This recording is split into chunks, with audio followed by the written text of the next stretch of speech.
Hi, I'm Chris Incorvati. I'm the Chief Technology Officer at Jack's Family Restaurants. I got a degree in journalism. And you're right now the CTO?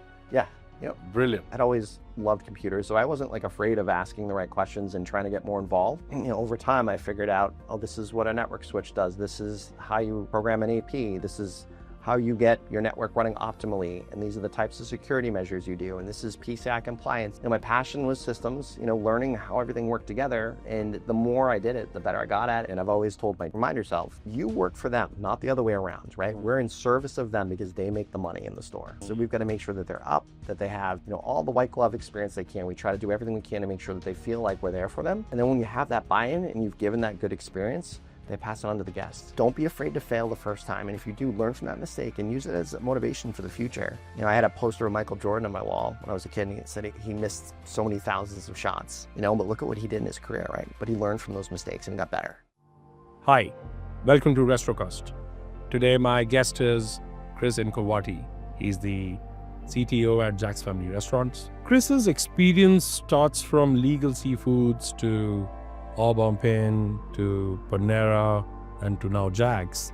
But the most interesting thing about his journey is his curiosity and his problem-solving attitude. His zeal to learn made him CTO in the hospitality space while he's not carrying a technical education degree. So for me, the most exciting bit was somebody who comes from Bachelor of Arts in Communication, got into restaurants, and not only worked their way up, but I think worked their way tangentially out into the world of technology. And what's most astonishing is that he's just not your regular CTO. Throughout this journey, he has operated at cutting and bleeding edge of technology. Do watch. Welcome to Restrocast.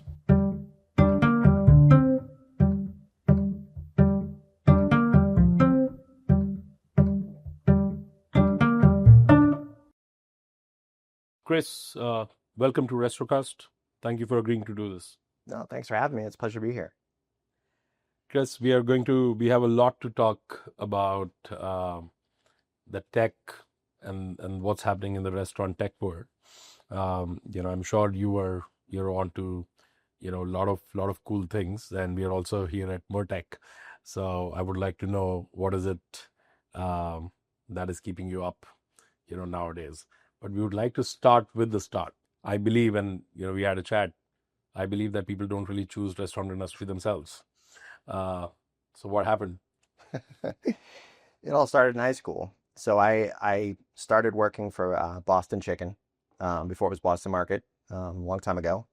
And I fell in love with the pace of the industry, right? And I was just a cashier, didn't have a lot of responsibility back then. But the more that I got into it, the more I wanted to do. Ended up working more. That led to other opportunities. Ended up working for a pizza chain in Massachusetts called Papagino's Pizza. And right out of college, I became a general manager for them. It was a really fun experience. I learned a ton about the quick service industry and really what that was like. What were you doing?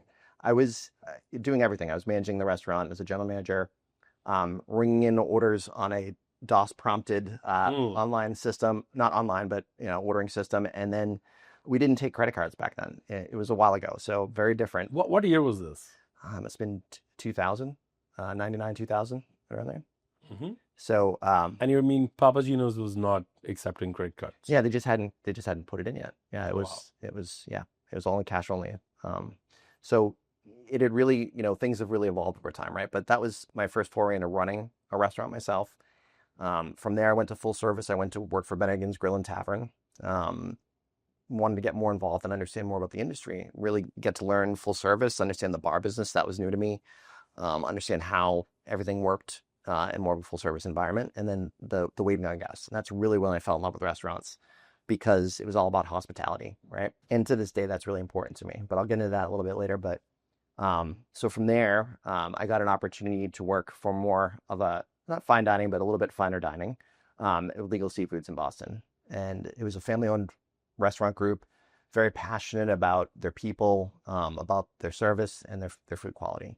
And it really it was amazing time to be there. And that's when I got into tech.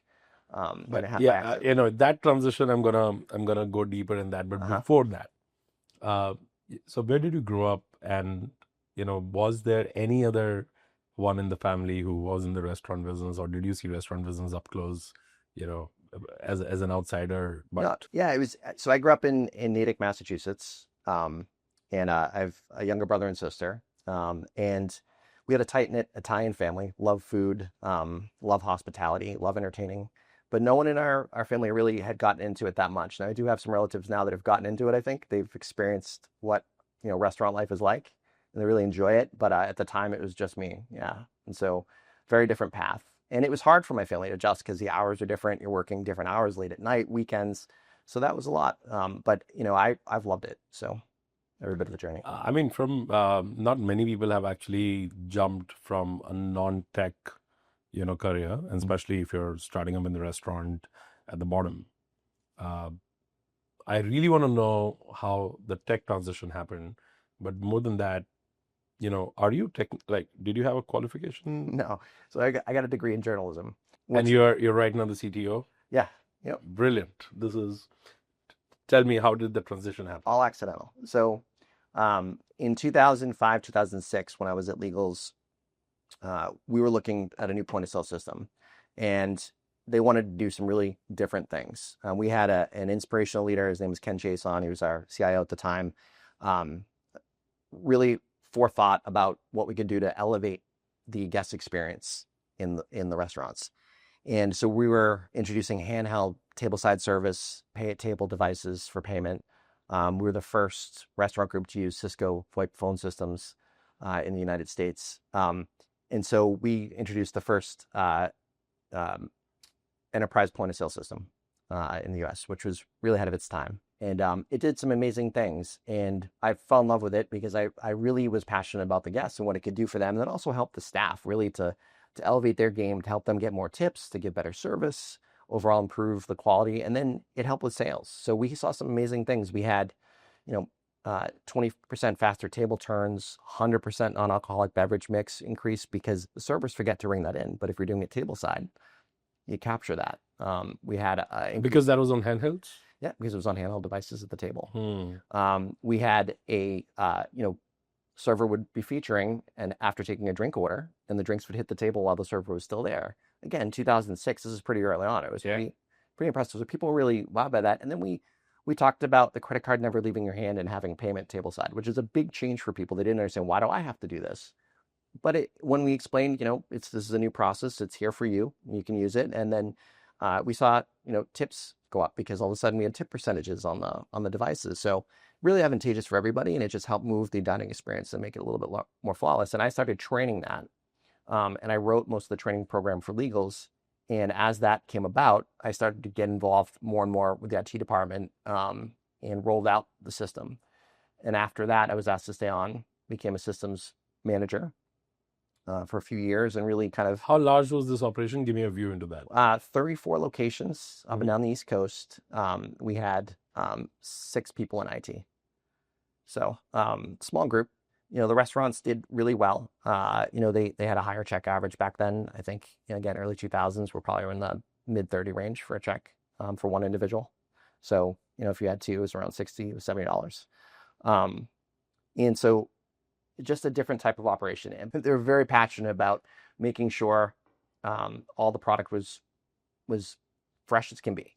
3 days or less were they, in the walk-in cooler and never frozen. And if it was over that, they would throw it away or donate it. So really passionate about just, the type of experience the guests had. So it was a great learning experience. That is amazing. And I mean, I'm just curious. This is a nerd question. What kind of Cisco devices were you using? It was, I don't remember the model of phone, but it was, they're one of the first office phone models that were out there. Yeah, that sounds quite cool because I didn't know 2006 was quite early for what all you were telling me. Mm-hmm. Yeah, and actually the owner had me put a Cisco phone at his house so he could dial a 3-digit store number, so he could just get a hold of the managers when he wanted to, which was pretty neat. So got it. So did you? I mean, while this experience was going on, did you learn the chops of networking and what kind of? I'm actually and genuinely curious, right? For somebody who's not academically, technically trained, or has a technical degree and, learns on the job. And I'm a big believer of learning on the job for almost everything. But then technology can go really technical at times, especially networking and all of that. So to what extent was that, what that training going on? Sure. So as a small team, we had to be very hands-on, right? So I had to learn the ins and outs of a little bit of everything, enough to be dangerous, right? Not necessarily enough to code everything, but enough to understand how the processes work. And I worked with some really great people that were patient and, I'd ask a lot of questions, right? But I also had always loved computers, so I wasn't like afraid of asking the right questions and trying to get more involved. And so, over time, I figured out, oh, this is what a network switch does. This is how you, program an AP. This is how you get, your network running optimally. And these are the types of security measures you do. And this is PCI compliancy. And this is, so all that stuff kind of came into play. And, my passion was systems, learning how everything worked together. And the more I did it, the better I got at it. And then just working with people, and you forget, sometimes, especially, when you get caught up in work and in your day to day, that everything you do is around people, right? It's all about the people and how you engage with them and how you approach things and then work with them. And I learned over time, my superpower at work was understanding I could take what an operator was saying and I could take what, people at the office wanted, and I could combine them and tell the vision to both of them to say, this is what you really want, right? And they would say yes. And that was kind of where I could bring that together. And so, again, very fortunate over time. I had some great coaches, learned a lot about, how everything fit together and how it all worked. But, over time, I started to figure out things. I would tinker a lot too. We had a quick little story, but we were at Legals, and every Friday, the point of sale at 12 would go down and all the printers would stop working. And we couldn't figure it out. I called electricians. I called network people in. I had sniffers on the network. We were watching, everything as we go through, and we couldn't figure it out for about 3 weeks. So here I'm thinking I'm gonna get fired because I can't figure this out, right? And obviously we're talking to PAR and we're saying, hey, there's really a big problem here. We got to figure this out. So come to find out, I'm watching and I'm doing a normal check on Friday right before this normally happens, and a cook takes the make line at the pantry station and pulls it back, and a wire is stripped and it just sparks and the whole line goes down. And I go, what are you doing? He's like, I plug in my cell phone. When do you work? When do you work? Every Friday. Okay. So I said, don't ever do that again. I took the cord, I threw it on the CFO's desk. I reported him at the time and I said, here's your problem. So we fixed it. So just like things like that, through experience, you kind of learn like, oh, that could spark like that from, a cord could wipe out the line. So it was really interesting. So I learned, again, just a lot of, hands-on experience. It's funny. I have a ton of stories like that, the other side, where restaurant called our support and said, okay, the world is on fire, nothing is working. And our guys are like, not able to really troubleshoot. And I mean, we have had our own, share of just the cable. But once I remember a restaurant owner called and he was like shouting at the top of his voice and he was like, this is not working. And our poor support guy was saying, hey, can I take it on a remote? Can you just help me at least understand the problem? He said, you're not understanding. This damn machine doesn't switch on. And this guy reached there, in 3 hours. He traveled because this operator was not listening. He was like, I want somebody here right now. I was like, okay. And this guy went in, and after like literally 30 seconds of reaching, he messaged me fixed. So I called him. I said, what did you do? He said, you won't believe. Everything else was on. Monitor's cable was unplugged. So the guy was not able to see things.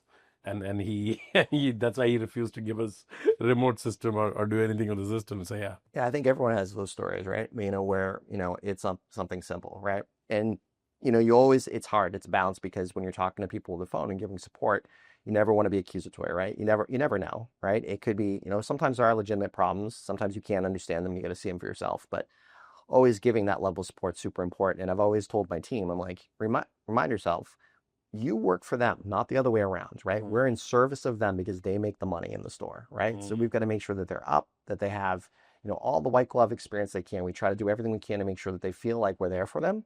And then when you have that buy-in and you've given that good experience, they pass it on to the guest, right? Because well, my day is a lot better because you fixed it. Thank you. And now I'm going to show that appreciation to other people. So it's really, transient, in that way. And so it's so important. You remind yourself again, we're a hospitality business and it's all about people, right? That's what it comes down to. Beautiful.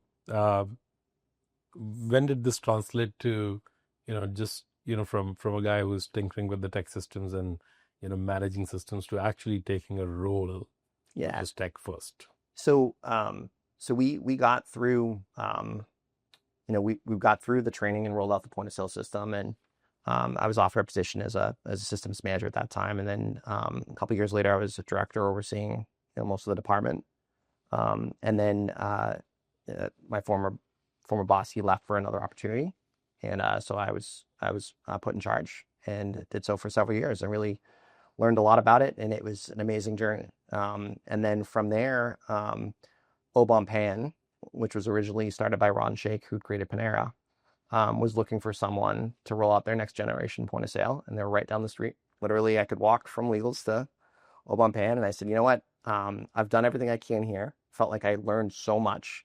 Let's do more. Let's learn more. Let's figure something out. Let's do something else. And so we decided to. So I went over there. I was hired as a director of systems at Au Bon Pain, and we rolled out their next gen point of sale system, which was Expient Iris product, and we had great success there too as well, and kind of upgraded their systems. And there was a different set of challenges, different things, capturing data. They have at Au Bon Pain, it was very open, more like a European market where you go in and you bring stuff to the cashier and you pay for it after you've ordered it. So people were making orders, helping out their friends, throwing in a little extra bacon or whatever else. So we're like, how do we capture that first and then have it brought to the register? And funny story, at Brigham Women's Hospital, which is one of the first sites we installed the system, sometimes, I'm not going to be accusatory, but someone might have had or smoked a little something and was feeling pretty good, and they ordered this sandwich with triple the meat and all this other stuff, and they rang up a $30 sandwich, right? Because we scanned it with barcodes at the front counter after they, made the sandwich with all that capture. So just a different type of experience, and capturing, did we put cream cheese on that bagel, or did we do, and that was a great learning experience too. Really helped me see things in a different light too. So did you capture the order at the source, and then they take the barcode to the cash counter? Yeah, we put a barcode sticky label on the sandwich, and then they bring it up front and they pay for it that way. So that we were capturing all the things we were, missing. We also use biometrics too, so that was interesting. So we learned all about biometrics and about, people clocking in. You can't fake a punch. You can't fake a thumbprint. So, improve labor, and then it cut down on our comps because you couldn't share the number, right, with a staff member. And you couldn't buddy punch if someone was running late. Your friend, hey, can you punch me in early? Because, I'm on my way. So just really kind of interesting to learn all about that next gen tech and how that would work. And so over time, again, getting more exposure to more things, just such a great learning opportunity. Au Bon Pain was the first chain restaurant brand that we onboarded in India back in 2016. Oh, yeah. Yeah, so there used to be, I think, a little over 40 Au Bon Pains in India. Yeah, Au Bon Pain was very popular in India, and I think a lot of students would come over and experience Au Bon Pain in Harvard, in Cambridge, and I think that they love the brand, and they would tell family members to check it out. I think that's how some of the franchisees. Yeah, the group that used to own it, I think the group went down, and then they sold it to somebody else, and then they did a bad job, right? So I think Au Bon Pain was in India up until 2018, but they were 2019, but they were the first chain, like a 40 stores that we onboarded as Restroworks. That's really cool. Then what after Au Bon Pain? So after Au Bon Pain, Ron Shaich came back, and he actually ended up after originally selling Au Bon Pain to start Panera. Before he retired in 2017, he bought Au Bon Pain back and brought it into the Panera fold. And so, at that time I said, okay, now what's my next journey, right? So I sat down with the CEO at the time, John Meister, and I said, hey, how can I help? What can we do? I'd love to learn more. Much bigger company, right? I had dealt with some smaller groups, Legals being very small, Au Bon Pain moderate size. Now here's a large company with a huge IT group, almost 500 people, right? Panera built their own custom point of sale system, all their own architecture, all their own software developers, a massive undertaking, right? A lot of work. And but obviously, Panera systems were really good, and so they're building out their own front counter system. They hadn't completed it quite yet, but they're working towards it. And so John says, "Hey, your first job here would be great if you could evaluate the system. We might look to sell it beyond Panera as a point of sale company. Could you tell us what you think?"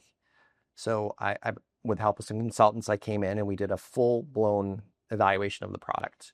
Again, every kind of feature, how everything worked, what it would do versus the current incumbent and how things would work out. So again, great learning experience. I get more hands-on. What year was this? 2017, 2016, 2017, right around then.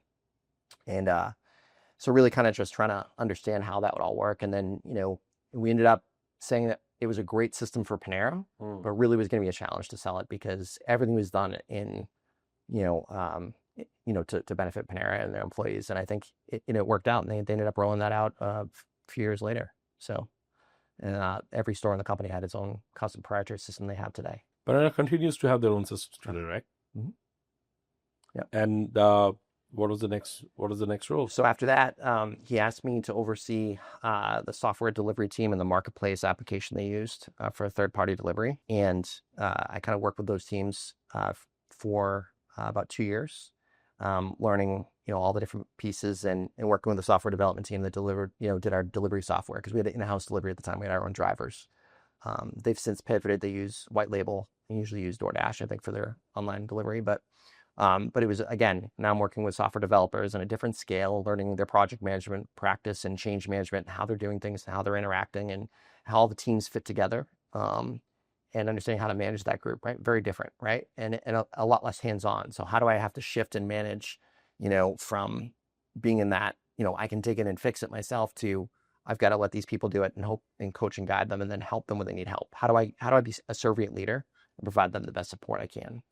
So, from there, we had some changes, and John said, "Hey, would you be willing to take on the help desk group?" And I said, "Okay, that's a little different. I could do support too, but that would be great." And then I got even more experience on that side. And I did that for about 6 months. And he says to me, "Hey, Chris, you're doing a great job. I'm going to give you an opportunity to become a VP, but we also want you to oversee the guest care team." And I'm like, "The guest care team? That's not IT. That's, operations or marketing, right?" He says, "But it fits, right? You handle support, you're handling all customer interaction, and then you'll be able to handle our customer interaction with our internal managers in the stores. So there's kind of a little bit of, similarity there." And I said, "Okay." So again, I got a foray into more experience in the restaurants, and my background with operations, having been in, restaurants almost 30 years at that point, I said, "Okay, I can do this." And I've done guest support just as a manager. So now I've got to learn that value. So I worked with the support teams. We built out an amazing team. I think we had best in class, support at the time. I felt like they really killed it. They did a great job. And we believed in, unreasonable hospitality. I love that book that Will Guidara recently wrote a couple of years ago, and really preached that mantra, like, let nothing stand in your way and try to do above and beyond. Let's give that care. And we took that same mantra for the guest care team for, customer service. But what is your role in that guest care team? Like, what is it that you were helping them with? Everything from systems to analysis to helping them to make sure that the guests were taken care of. If they called with a complaint, how do we make them whole? How do we interact with our teams? So also from the marketing perspective or our e-commerce team, and say, "Hey, this product might not be working the way we intended it to. Maybe we should shift and look at how we can integrate." Or, maybe there's a problem with promotion for a campaign, and we say, "Hey, this promotion isn't working right. We can see there's a problem. Can you help us with that?"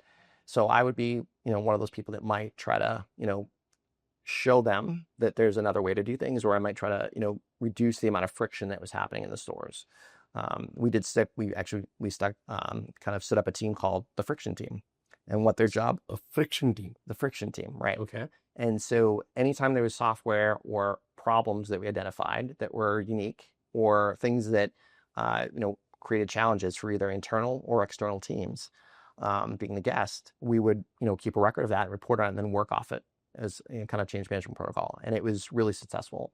It brought teams together. We would go through a list of all the issues from the days prior, all the tickets that were going on, and it was an accountability piece we hadn't had. So it was really great. So help us didn't have to worry about what they were working on, just support, which is what they needed to do. Guest care team could work on what they needed to, and then the friction team would handle all the, kind of anomalies that were happening, right? And try to resolve those, bring And attention. when you say support help desk team, it was the IT help desk for restaurants. Correct. Yep. So they would support all the systems, all the payment devices, all the drive-through, everything that was going on in the store. All the four walls for the most part. So. And Chris, this is really fascinating, and a couple of questions on this. There's a lot of tech that is being thrown at restaurants today, of all types and kinds, and and some of them is really good tech, right? So it's worth looking at as well. As a CTO today, how are you prioritizing? What are you looking at? How are you prioritizing? What is it that you want? And and one question, which is not only my curiosity, I think I also want to know what is the method to the madness, which is there are certain tech pieces that might be stable in what you're doing right now, and you may want to believe that the business does not need this. I don't need to spend my time on this. How are you looking at tech in those areas, the new players or the new products that come your way? Do you evaluate? Do you not?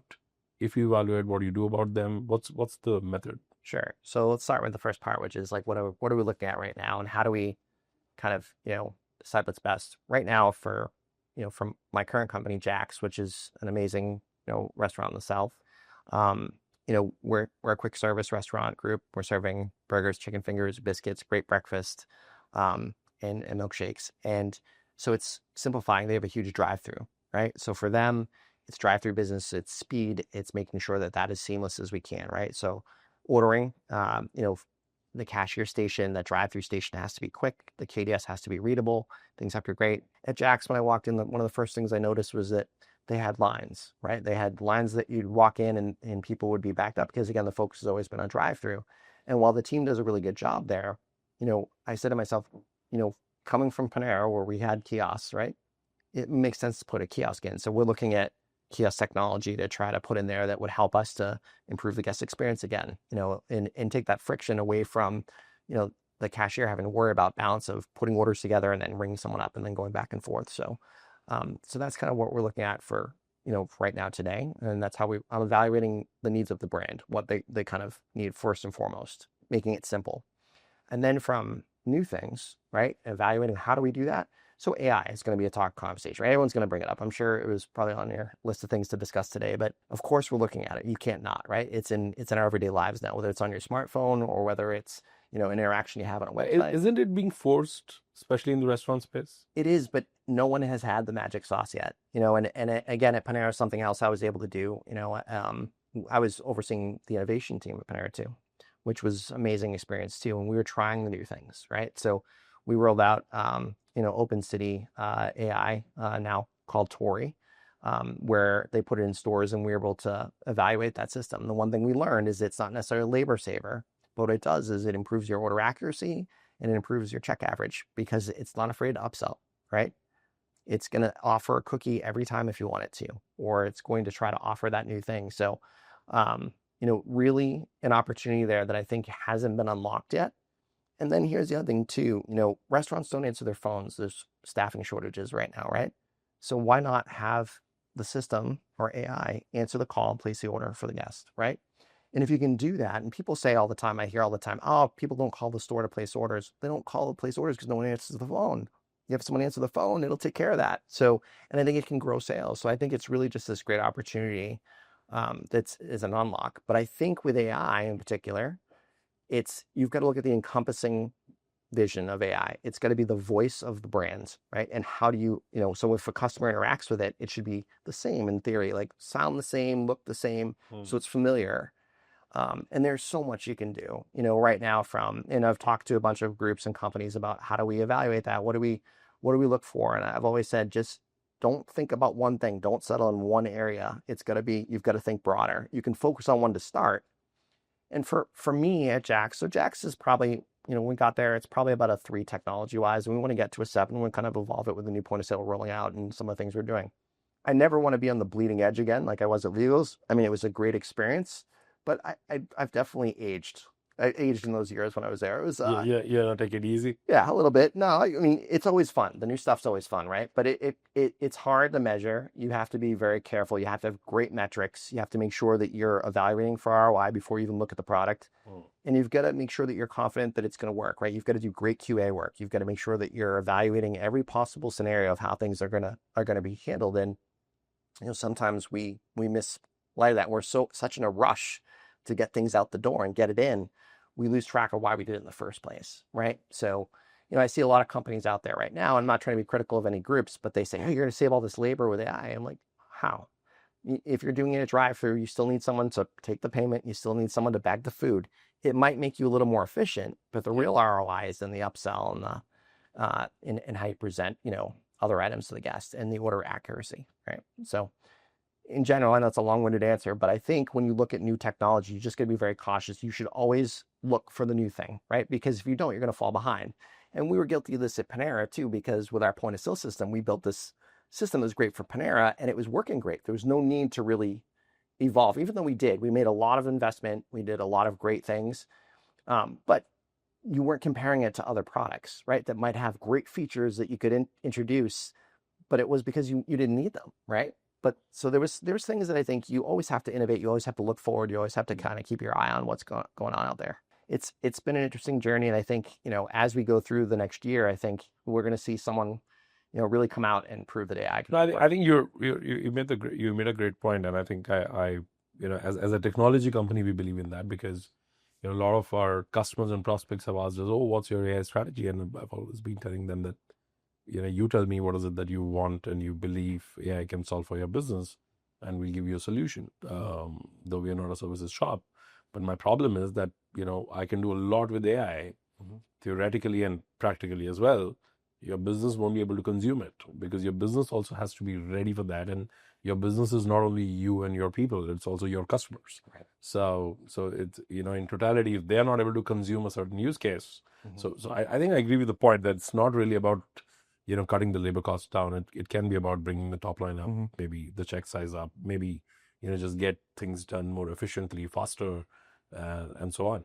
Yeah, there's some great unlocks, and it will be in the industry. It'll be a big part of it in the future.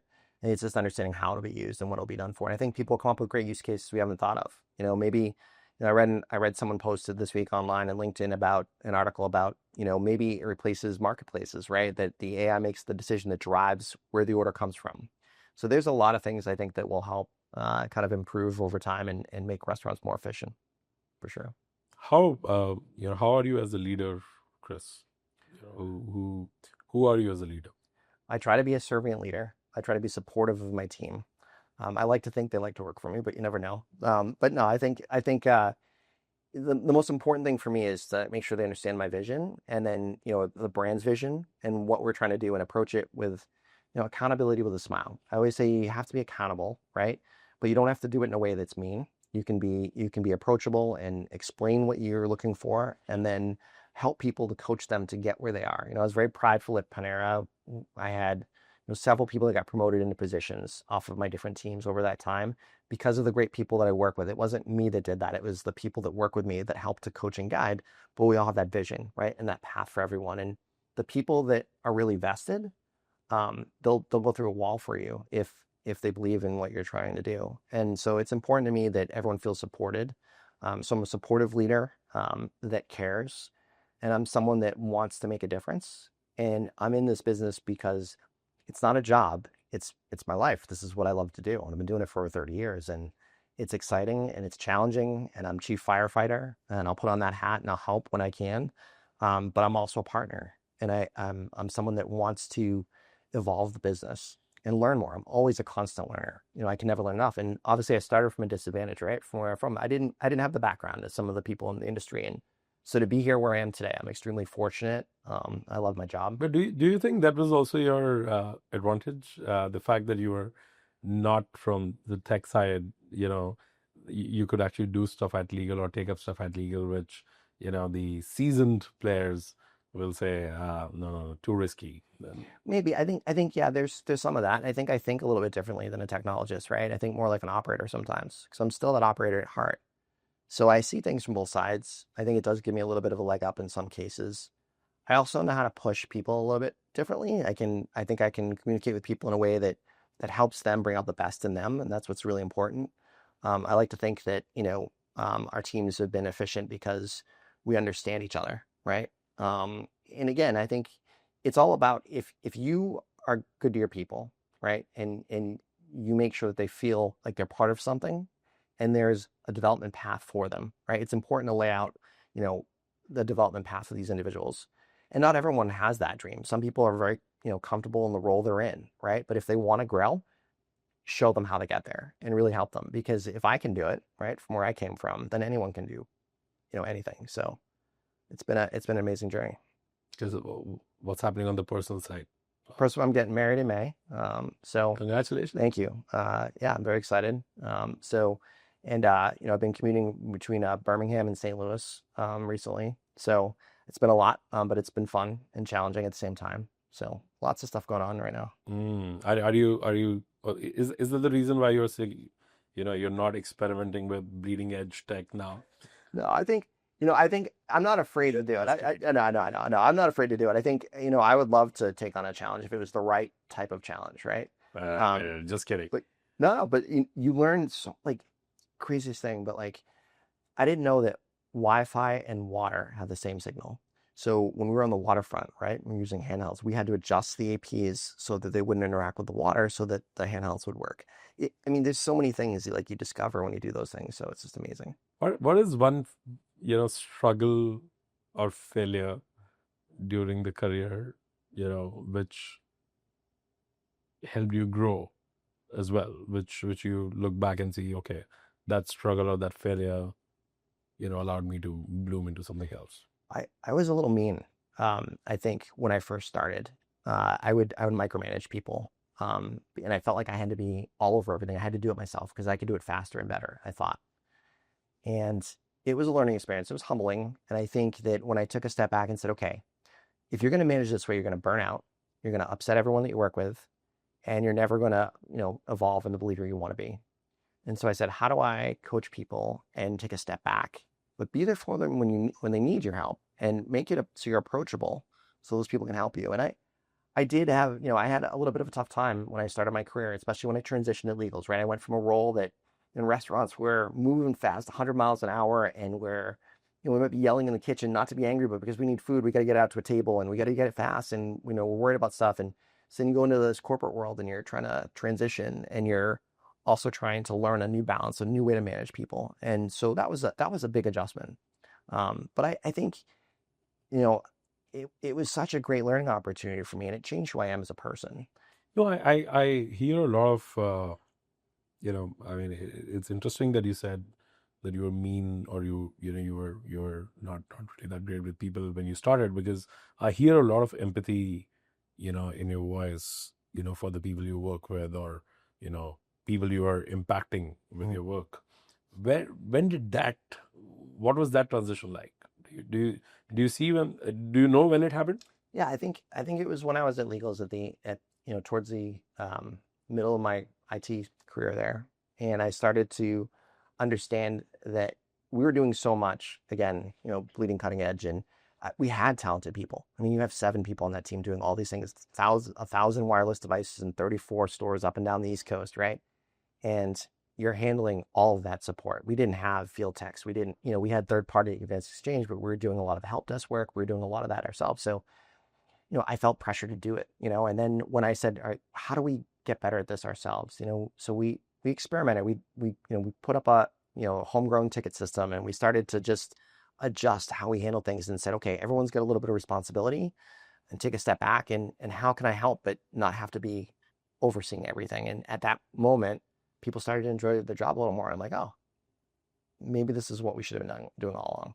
And then I realized that when, they were happy, that they're more productive, and it made life easier for everyone. And I've learned that being a good coach is important, and it motivates people, right? And being there to help guide a path, and just take the burden of responsibility off them from I don't know what to do, and say, take this path and we'll figure it out together. And it's okay to fail. And also that's one of the biggest lessons too. You're going to fail at some point in your career, right? And so, failure is okay. You learn from those mistakes. And if anything, I could tell this next generation of leaders that's coming up, especially in the IT group or restaurants, it's don't be afraid to fail the first time. And if you do, learn from that mistake and use it as motivation for the future. I had a poster of Michael Jordan on my wall when I was a kid, and he said he missed so many thousands of shots, but look at what he did in his career, right? But he learned from those mistakes and got better. And so, you learn from your mistakes and you make sure you don't make them again. That's all. What pisses you off today? What makes me upset? What pisses me off? I think, when we just don't do things right, or mistakes that are made because we could have done it and we rushed, or it's a simple mistake, or if I miss something, I'm harder on myself than anyone. And I feel bad, if I could have prevented something by coaching, right? Or by saying something, hey, let's just check this, right? And let's make sure we got it right. And if I've missed that and I let down the team, that's on me. And so, I've done that before. I think there are times, no one's perfect, right? And I think that when, I also get upset when, I talk to a vendor, and this happens on occasion, I'm sure you've been there. And I say, hey, have we checked to make sure this is going to work? And they say, oh yeah, it's perfect. Okay. Are you sure? Yeah, it'll work. And then you turn it on, it doesn't work, right? No, we are not. You guys don't have the right. in that position. but it happens, right? And it's, Yeah. and it's going to happen, and it's okay. But I think, that will piss me off. Yeah. I think that those are the things that, just, not being ready or prepared. And I think, we can always do a better job of being prepared. So. Yeah, Jack's is at 200 locations? We're about 270. We'll probably get to close to 300 by the end of the year. And is this all company owned franchise? Yeah, 100% company owned, all in the South. So we're in Alabama, Tennessee, Georgia, and Mississippi. Super. So a lot of control, over what is it that you can do with them. Yeah, no, it's great. Yeah, we have a lot of control to implement the systems we need across the board. So. Yeah, I mean, I see the struggle, the tech leaders have had. I mean, it's ongoing for ages. Is when a large part of the estate is franchisee, and it's one thing that you're innovating and bringing new tech. It's altogether different thing to then sell it to them and make sure that they adopt, right? So yeah, absolutely. Like Panera, we had a great group of franchisees, and we would talk to them about the challenges. I think the important thing was just being open and honest, right? If you had a situation, never hide anything. That was the big thing, right? It was always come up front and just say, hey, listen, we're having a problem. Here's what it is. They'd appreciate the honesty, right? And then we'd say, here's the ETA to try to get it fixed. We're going to do everything we can, and we'll make up for it somehow, however we can. And we had some challenges, but we always figured it out in the end. And I think it's important for transparency, right? And it's hard, when you look at new technology, there's got to be an ROI. There's got to be a return on investment, because to just, ask a franchisee to cough up all this money to implement a new system that they don't, they're saying, hey, I'm profitable. Why do I need to do this? You've got to really explain it. You've got to be very clear in your expectations and what it's going to do for them and how it's going to help their business. So I think, again, everything comes down to communication. So great. Chris, this was a great conversation. Thank you for coming over, and thank you for doing this. No, thank you for having me. This has been fun. So awesome. Appreciate it.